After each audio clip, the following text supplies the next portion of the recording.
Why is this? Why is it that he says one thing and then does another? There it is. Because they are in the grip of the corporate aristocrats, the insurance companies, the pharmaceutical companies, the big agricultural companies, the big chemical companies, the big food companies, in that case, big oil and defense contractors. I'm not held hostage by those people. I'm not part of that system. And so Hey. Shots fired. Hey, thank you for watching Power to the Pod, where we're committed to an intellectual integrity and the moral honesty. I'm your host, Superior, and once again, thank you for watching. Now, in this video, we're going to sit down and watch together a interview that Marianne Williamson, okay? Like, I'm pretty sure that is a familiar name. She's doing an interview with the Breakfast Club, and I feel anytime someone goes to the Breakfast Club, it feels like the people like Charlamagne the God, Envy, they get to ask real down-to-earth questions. And it's interesting to hear some of these politicians' answers. And you know, I kind of assume some of the things that she's going to say. And this is pretty much the bread and butter of being a Democrat, because you know the statistics, you know what's wrong with the country, you know exactly what the country needs. But then we all know, you know, the skeleton in Democrats' closet is they don't care enough to actually fight nail and tooth to enact these changes that they know that needs to be done.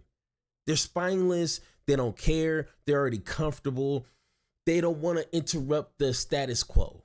You know what I'm saying? So I am kind of interested to hear what Marianne has to say on, you know, her announcement on running for president in 2024. So without further ado, let's go ahead and let's have that conversation. Everybody, it's DJ Envy, Charlamagne the God. We are the Breakfast Club. We have Teslin Figaro joining us on this interview. Tez, what up? what's going on, family, Breakfast Club family, and Ms. Williamson? Thank you for joining us. That's right. We got a special guest, Miss Marianne Williamson. Good morning. Good morning. Good morning. Always a pleasure to see you. It's always a pleasure to see you, too. Thank you. Absolutely. You're running for president again? Yes, I am. Why do you want to get back on this stressful grind, Ms. Williamson? Well, I've asked myself that a few times, but it took me a long time to decide whether or not to do it. And ultimately, I felt like I could make a contribution here. I think some things need to be said. I think some things need to be done. And it's as simple as that. Like what? Like what did you see in Biden's campaign that says there are some flaws and this is the reason why I want to run? What's not making you satisfied?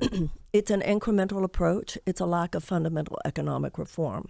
It's taking an unjust economic system and saying to people, I will try to help you survive an unjust economic system. But in the richest country in the world, why should the economic system be unjust? Mm-hmm. You have 20% of Americans for whom the economy is pretty good. Mm-hmm. But this 20% live on some kind of enchanted economic island surrounded by a vast sea of economic despair. 39% of Americans now report that they have skipped meals to pay their rent. Mm-hmm. That's 44% of millennials. We have 1 in 4 Americans who live with medical debt. Mm-hmm. 64% of Americans live paycheck to paycheck. And 60% of Americans could not afford an unexpected $400 expenditure. So no, things are not okay. Mm-hmm. So the president saying, well, things are okay, I'm going to finish the job. What job? Every other advanced democracy has universal health care, free college tuition, free child care, paid family leave, guaranteed sick pay, and a guaranteed livable wage. We need an economic U-turn in this country. We don't need more little fixes here. Oh, look what I've done for you. Maybe you can survive this. People's lives are falling apart. Mm-hmm. We call it a mental health crisis, but they don't want to look at the deeper systemic causes of all this despair that is literally killing people. All right, so let me just go ahead and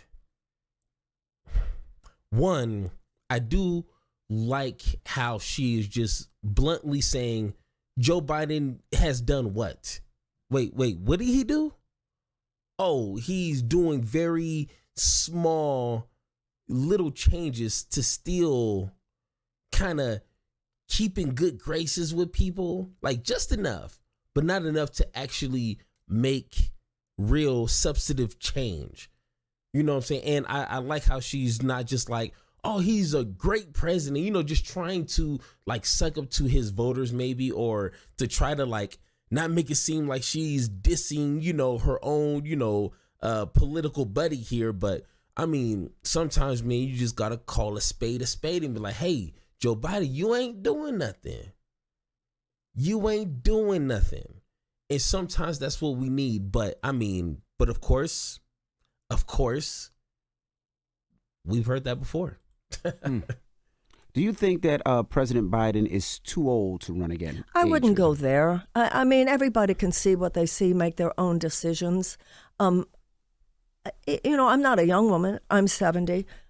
I would not be running if I were 80. But at the same time, I don't want to take pot shots, and I don't think the American people don't need me to weigh in on that.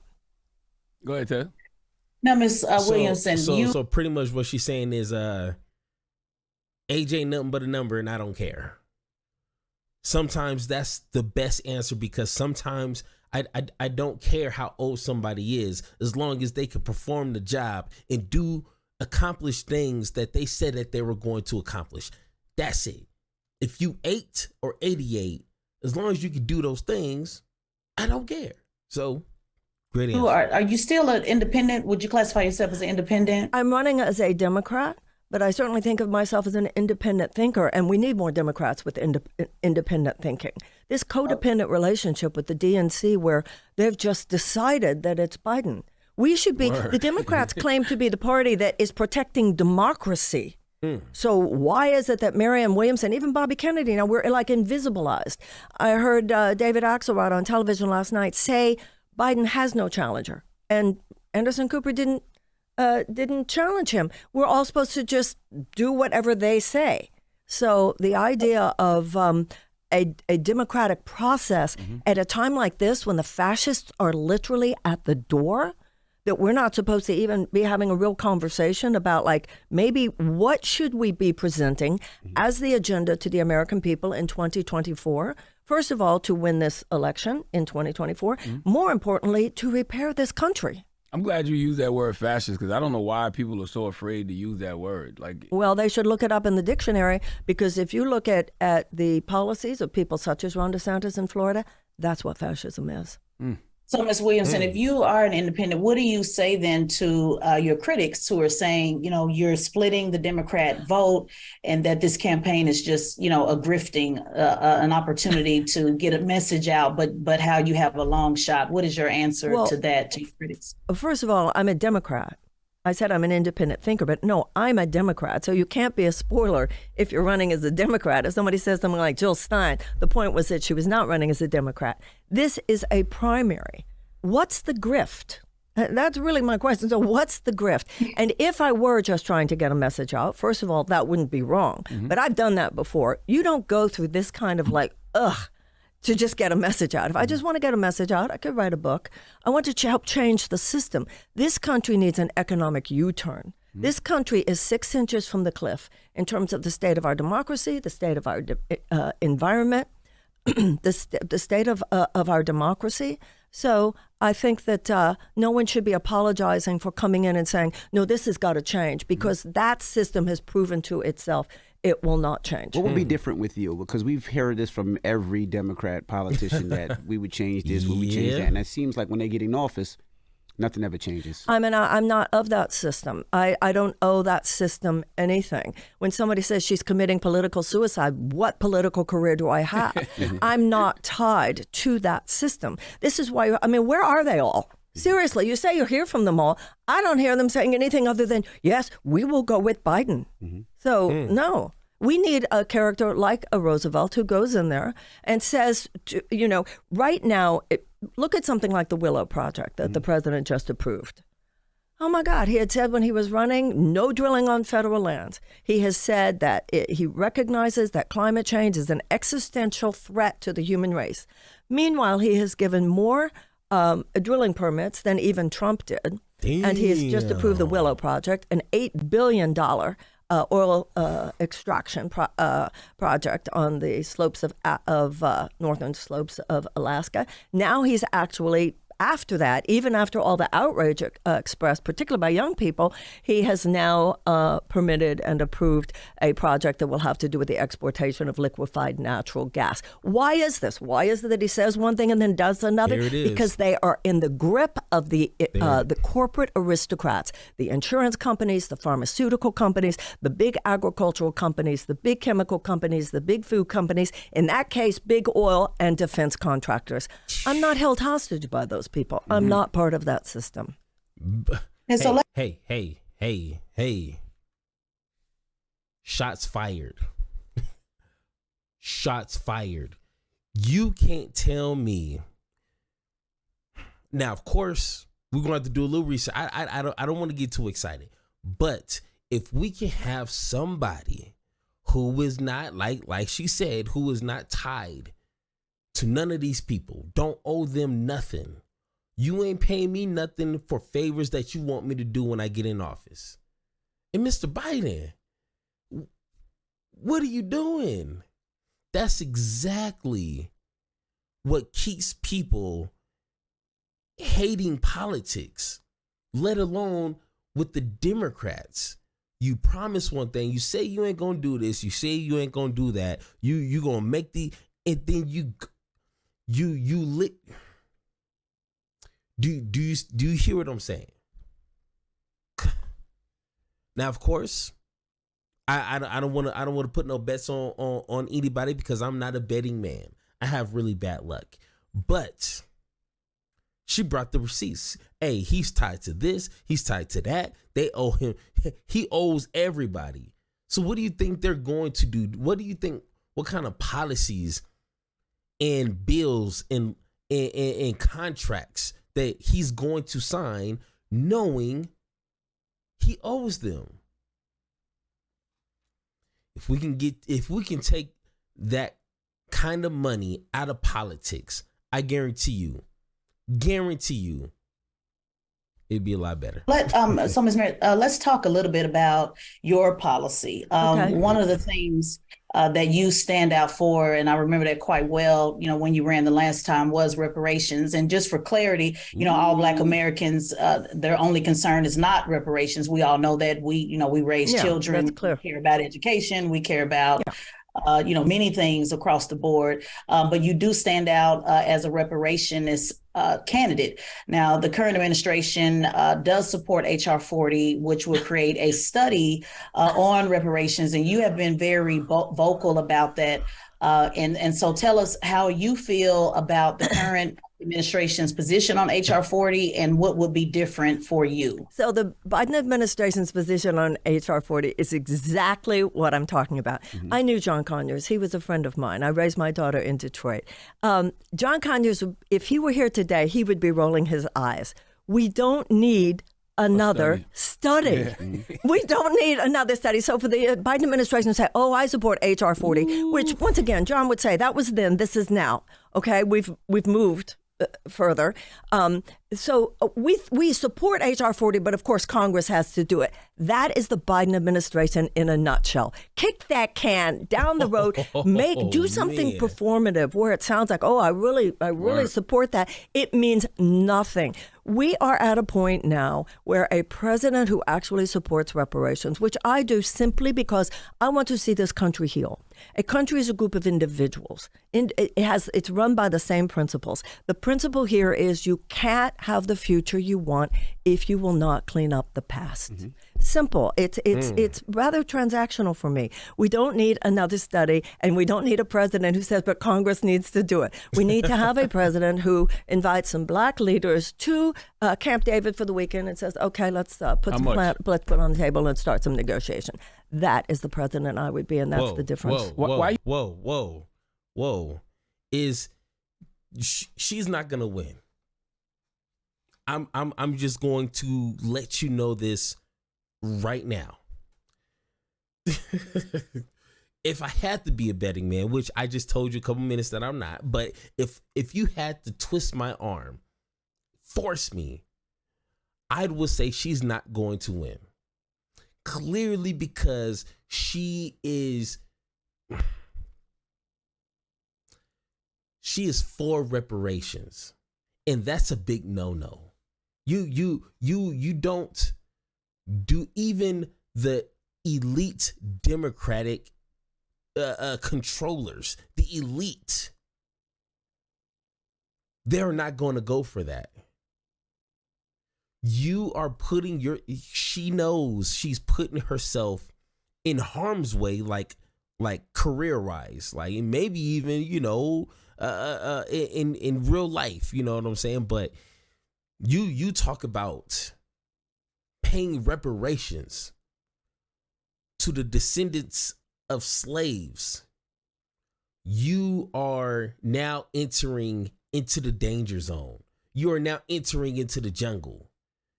And I don't know, like it's kind of funny. Like, I guess we'll see what California is doing and kind of what they don't do and the results of that. But I mean, she's right.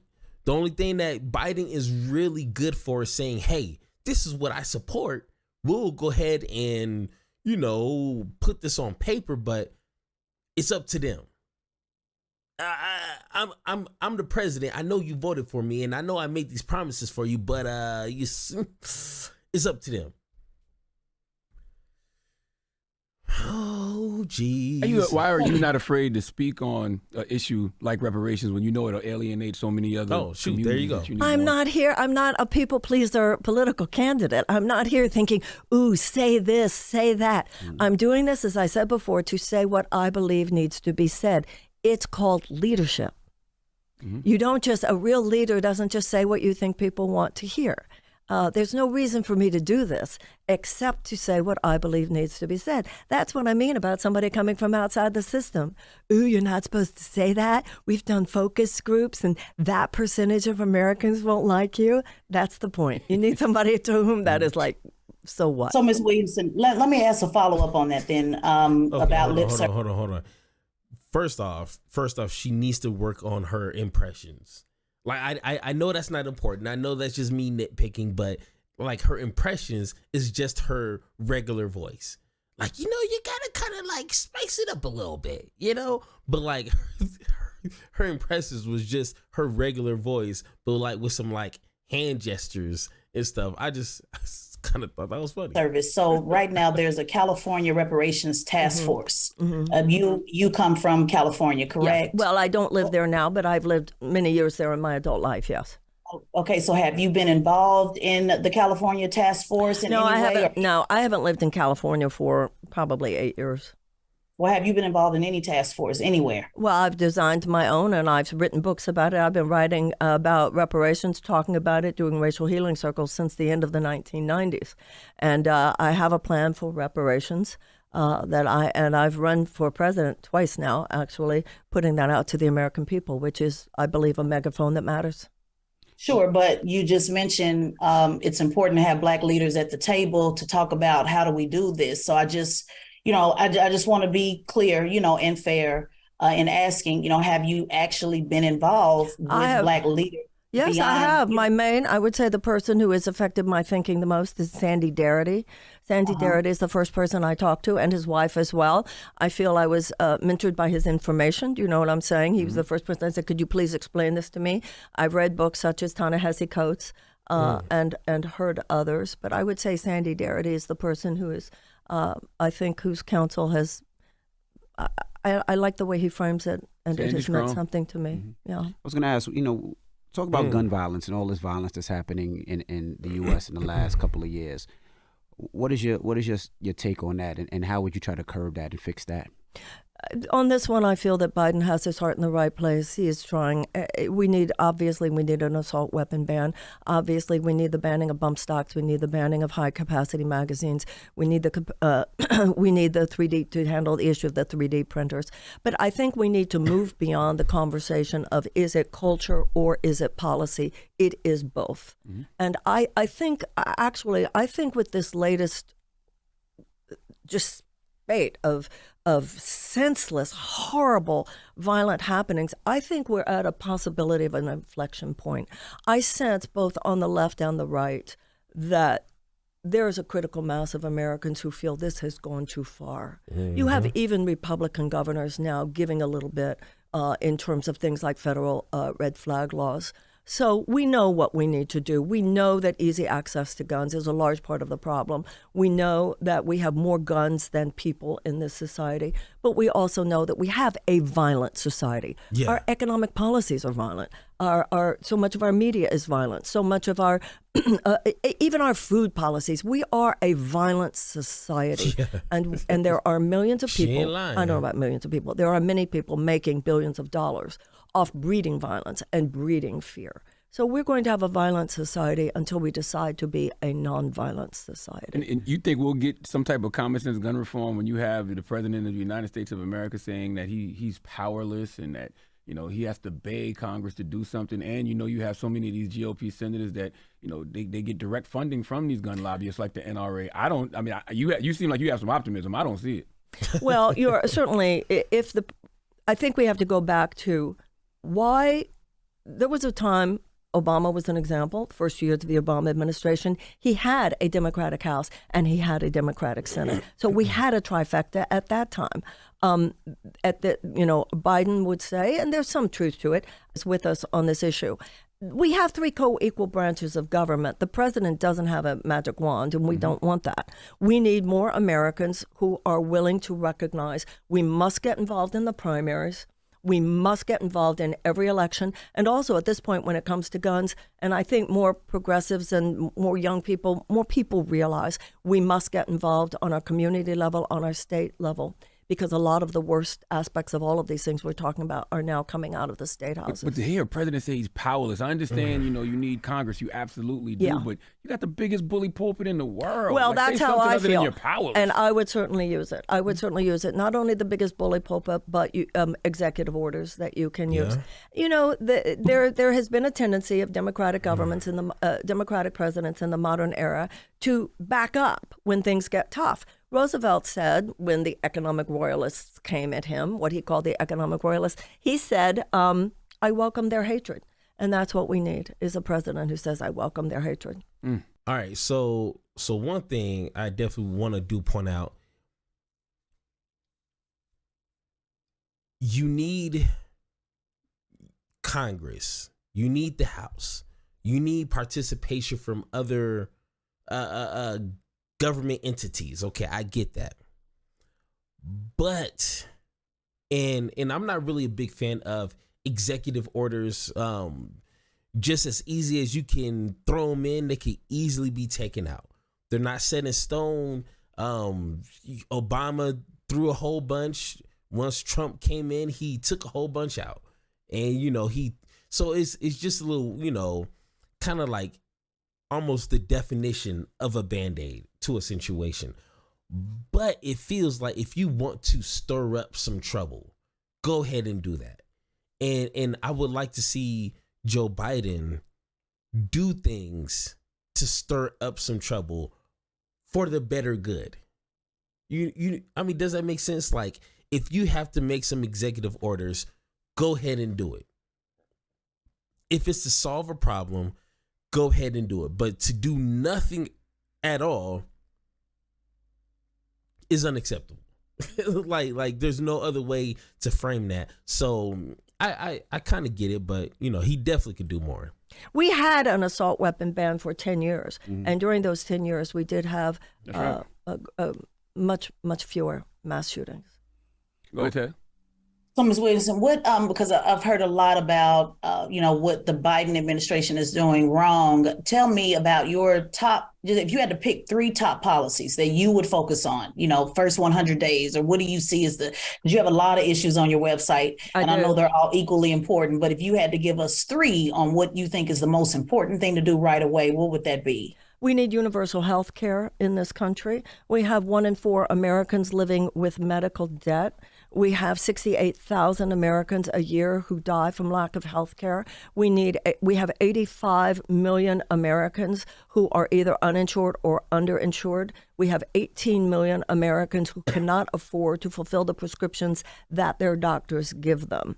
So movement towards universal health care is very important to me. I would cancel the college loan debt. We need to get back to free college in this country, which we had until the 1960s. I would have every single penny of the Pentagon audited.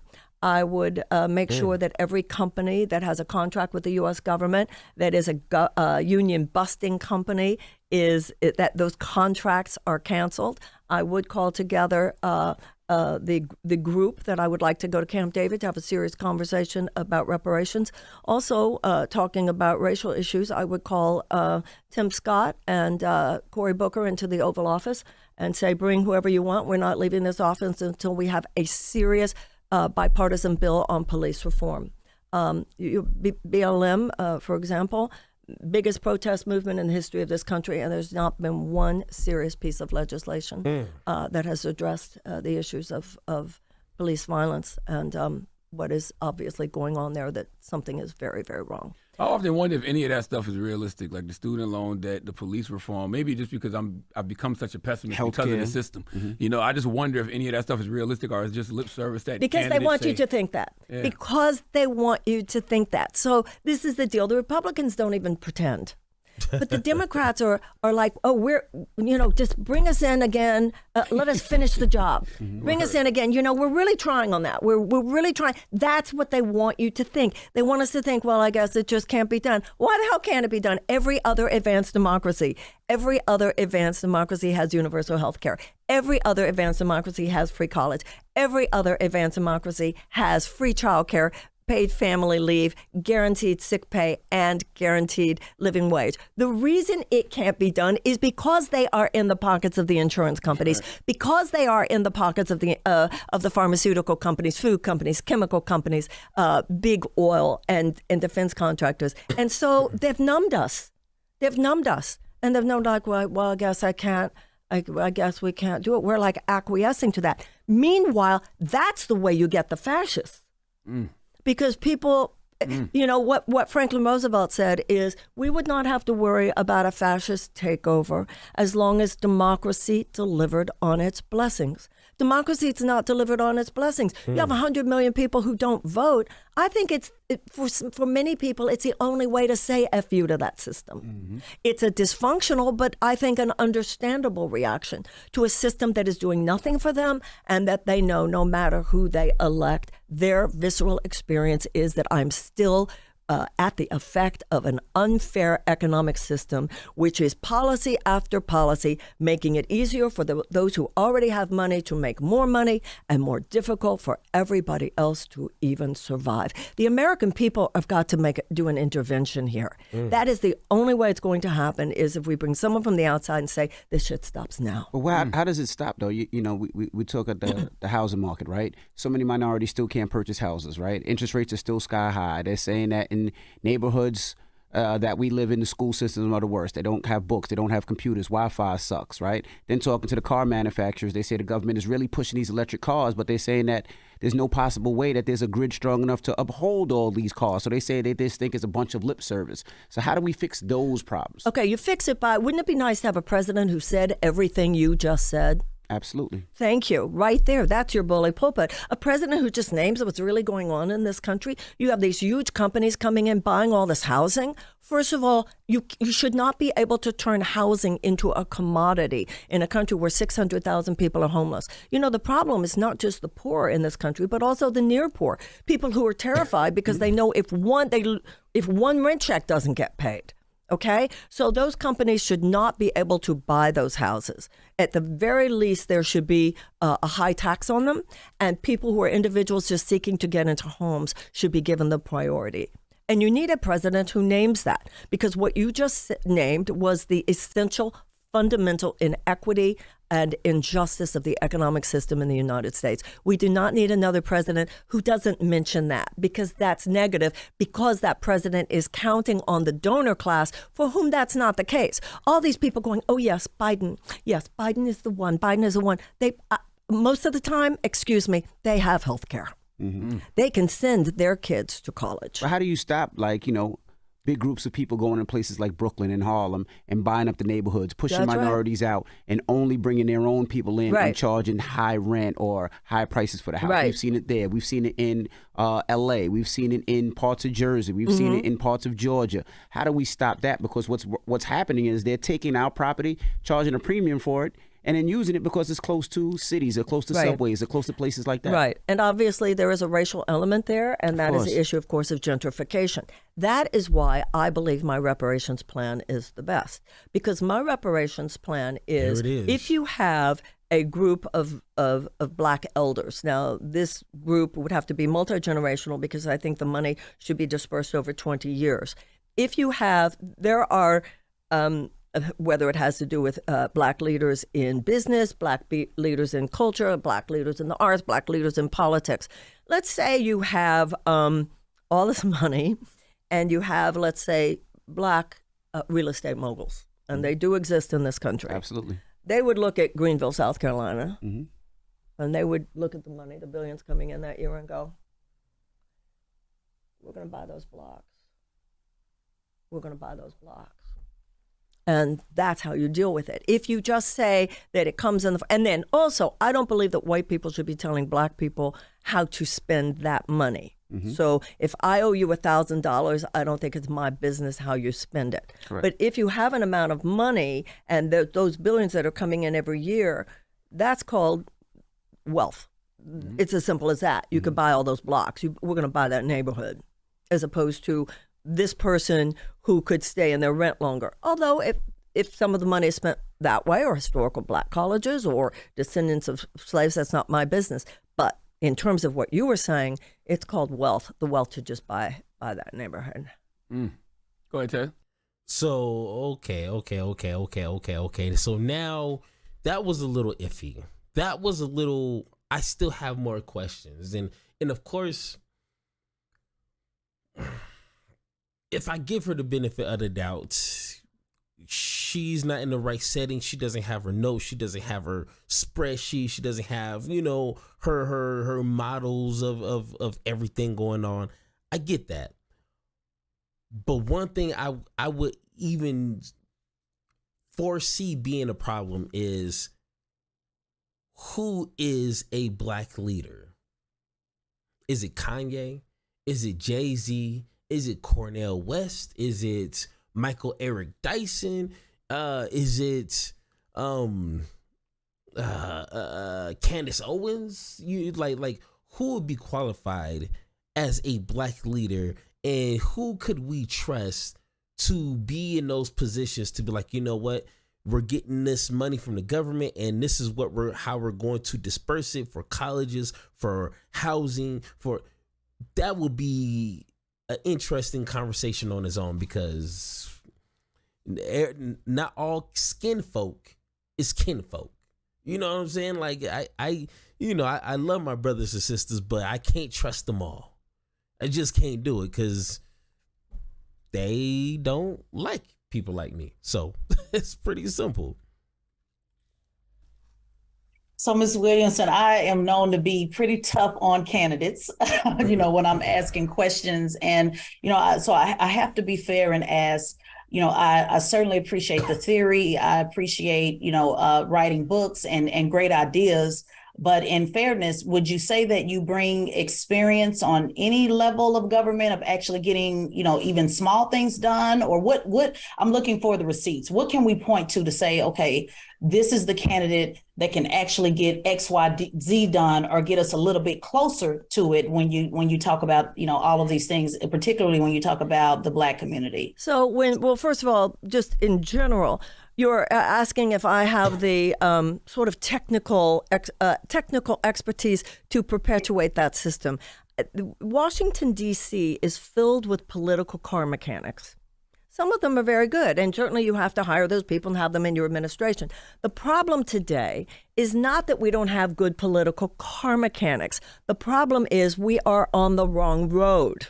So that question stems from this conversation that says, only people whose careers have been spent within the car that drove us into this ditch should possibly be considered qualified to lead us out of that ditch. My expertise is not that I know how to perpetuate and effectuate that system.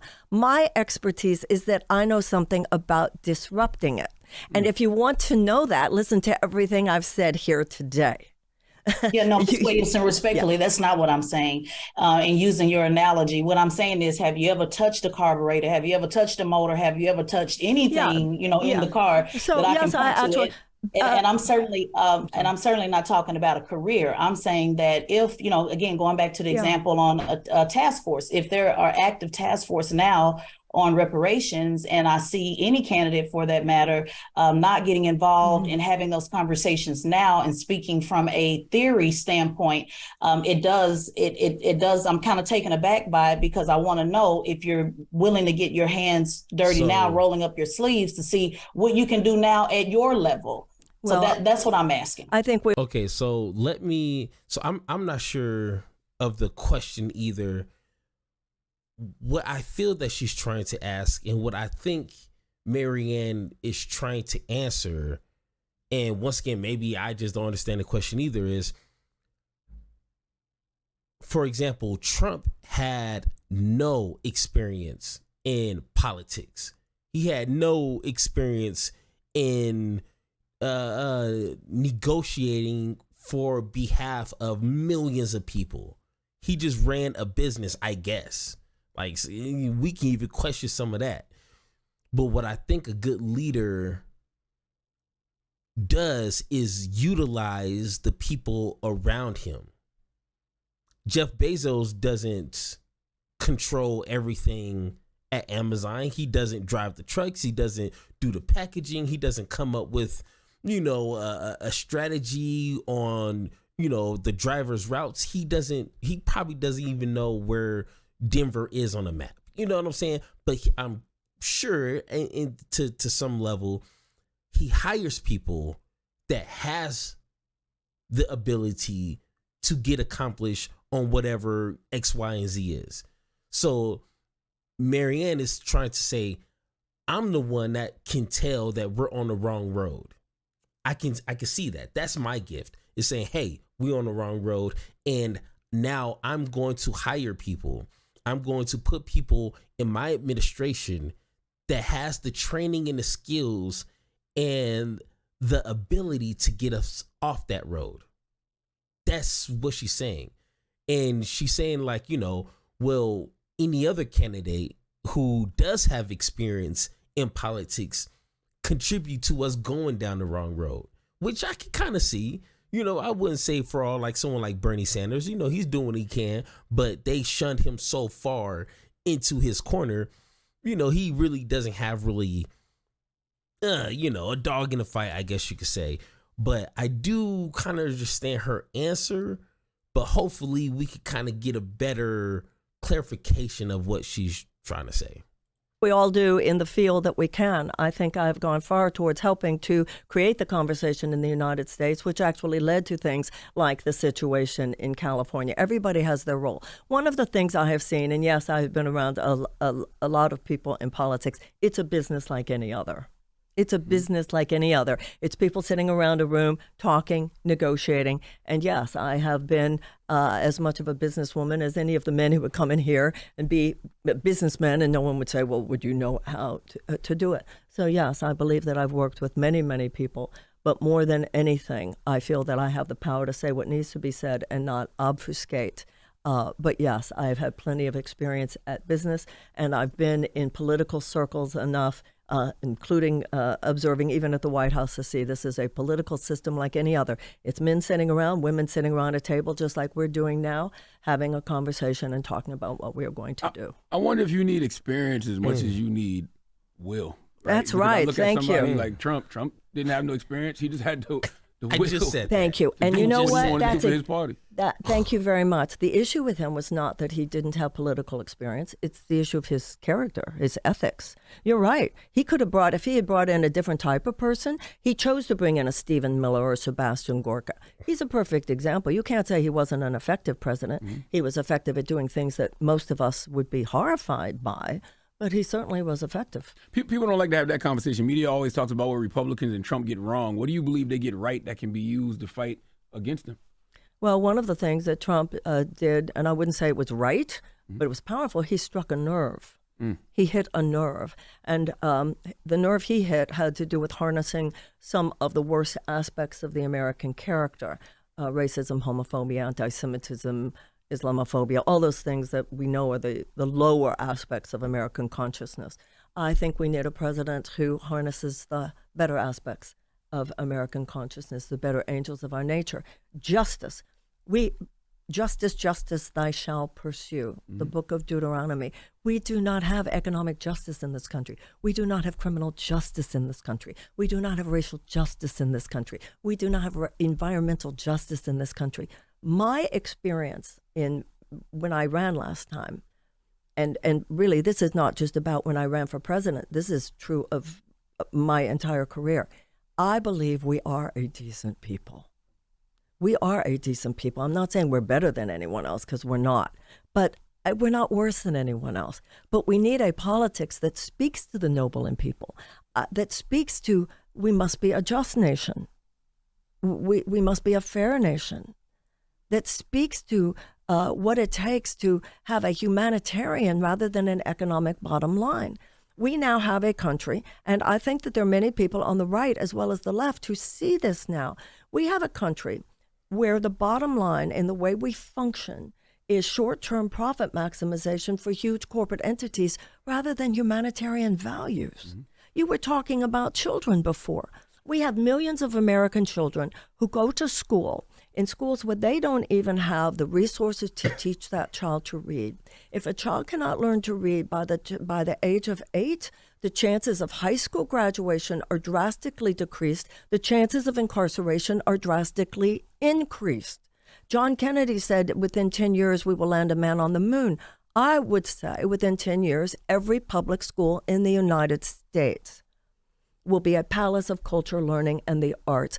We have in Chicago, in the public school system in Chicago, I was reading an article that 1 out of 4 girls in the public school system in Chicago would be diagnosed with PTSD, as bad as a returning veteran from a battle zone. But remember, these kids, they're not living with post-traumatic stress. They're living with present traumatic stress.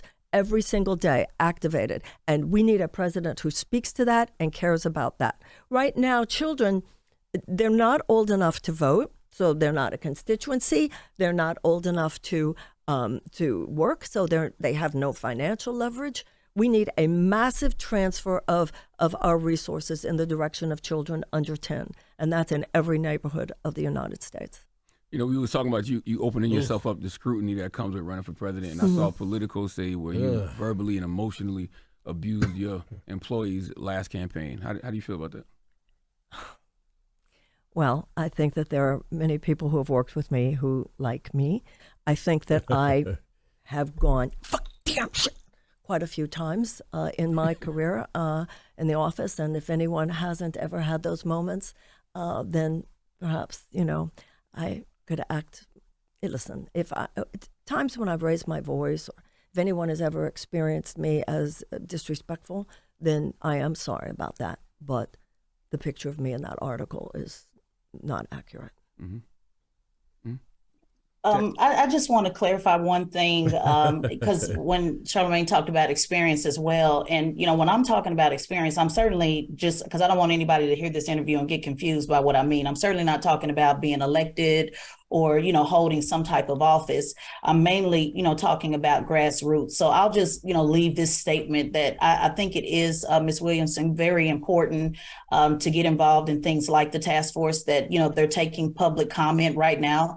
Everyday citizens, they're putting their their faces and names, in black and white to say how they feel. And so when you talk about a bully pulpit, I think that's a great way to start. And so when we look at what Kamala Moore is doing, as the chair of the Reparations Committee in California, a city you once lived in, or a state you once lived in, and a state you once ran in, I think it is critically important, to get your position on the record, because as these things happen on the state level, they obviously can happen on the federal level. And so that's very important to me, to see what can we do with our voice now. And so if everyday citizens can do it, if they can take out time, to go down and do a 5-minute testimony. Many of them have been doing it electronically online. I think it's very important for any candidate running for president of the United States to do it as well. Yeah, I hear that, and I appreciate that. I also think if you've been writing books about the subject that have sold to millions of people for decades, starting in the late 90s, your voice has been heard as well.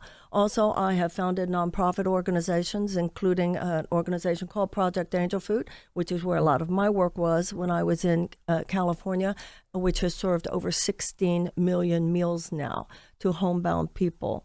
It began as feeding people who are homebound with AIDS and HIV, but now anyone with a critical illness. So I think everybody contributes on the level that they can, uses the voice, whether it's on a podcast. I think we're all contributing to a larger conversation. Everybody does what is theirs to do. Yeah, I think Ted is talking specifically about reparations, but like you said, you've written books, so that is I was writing about reparations in 1998, my first book. Oh, sure. And I'm not minimizing that. I'm just, I understand what you're saying. Everybody. I'm certainly not minimizing that. Well, I don't live in California, and I haven't lived in California for years. So I think my strolling into California to say something in a public comment section on California when I'm not a citizen of California. But I do think I understand what you're saying. And I'm not minimizing what you're saying. There's task force everywhere, and people are commenting everywhere in California. I'm just saying, there's things happening now on the local and the state level. So I do understand what she is trying to say. She wants to see some of the small achievements that you have accomplished before you even think about trying to not control, but to assist millions of people. If you can't take care of yourself, how can you take care of millions of people? If you can't take care of your own finances and your own family, how are you going to take under your wing millions of people who are in need and want answers and need answers and solutions? If you can't assist and serve your community, your Black, your little piece of the corner, how can you help the United States of America? Do you see how it works? So I do understand what she's saying. And like Marianne said, I did what I can and I do what I do. You know what I'm saying? And not everybody has the ability to write books, to start up organizations or charities, but it's important. So let me go ahead and switch this over here, because I think we pretty much got a good idea of what Marianne is trying to accomplish here. And I would vote for her. You know what? If it's not Bernie, I am done trying to, and I'm pretty sure we're going to get into this conversation the closer we get to elections, but I am done voting safely. I'm done voting like, okay, Bernie doesn't really have a good chance, which I did vote for Bernie, but I wish other people would understand and agree with me, instead of just saying, you know what, Joe Biden, he's not the best, and he doesn't seem to have the best answers and the best energy to try to force change, but I'm gonna vote for him because no one else really has a chance. No, I'm done doing that, because Democrats have proven time and time again, and just like Marianne say, they talk a good game and they give you nothing in return, or very little to make to have you barely survive. And they expect us to be appreciative of that. Like, I'm not free until everybody's free. Just because I might have a decent living and comfortable, that's not enough. I want all my people, everybody, black, white, anything in between, to be liberated.